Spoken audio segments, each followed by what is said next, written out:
2 Corinthiens chapitre 3. Commençons-nous de nouveau à nous recommander nous-mêmes? Ou avons-nous besoin, comme quelques-uns, de lettres de recommandation auprès de vous ou de votre part? C'est vous qui êtes notre lettre, écrite dans nos cœurs, connue et lue de tous les hommes. Vous êtes manifestement une lettre de Christ, écrite par notre ministère, non avec de l'encre, mais avec l'Esprit du Dieu vivant, non sur des tables de pierre, mais sur des tables de chair, sur les cœurs. Cette assurance-là, nous l'avons par Christ auprès de Dieu. Ce n'est pas à dire que nous soyons par nous-mêmes capables de concevoir quelque chose comme venant de nous-mêmes. Notre capacité, au contraire, vient de Dieu. Il nous a aussi rendus capables d'être ministres d'une nouvelle alliance, non de la lettre, mais de l'esprit, car la lettre tue, mais l'esprit vivifie.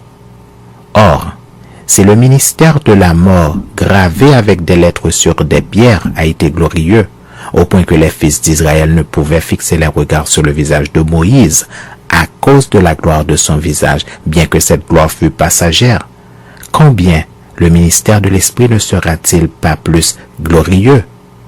Si le ministère de la condamnation a été glorieux, le ministère de la justice est de beaucoup supérieur en gloire. Et sous ce rapport, ce qui a été glorieux ne l'a point été à cause de cette gloire qui lui est supérieure. En effet, si ce qui était passager a été glorieux, ce qui est permanent est bien plus glorieux. Ayant donc cette espérance, nous usons d'une grande liberté, et nous ne faisons pas comme Moïse qui mettait un voile sur son visage pour que les fils d'Israël ne fixassent pas les regards sur la fin de ce qui était passager. Mais ils sont devenus durs d'entendement, car jusqu'à ce jour, le même voile demeure quand ils font la lecture de l'Ancien Testament, et il ne se lève pas parce que c'est en Christ qu'il disparaît. Jusqu'à ce jour, quand on lit Moïse, un voile est jeté sur leur cœur.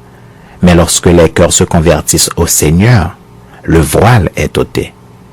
Or, le Seigneur, c'est l'Esprit.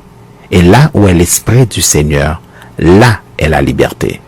Nous tous qui, le visage découvert, contemplant comme dans un miroir la gloire du Seigneur, nous sommes transformés en la même image, de gloire en gloire, comme par le Seigneur, l'Esprit.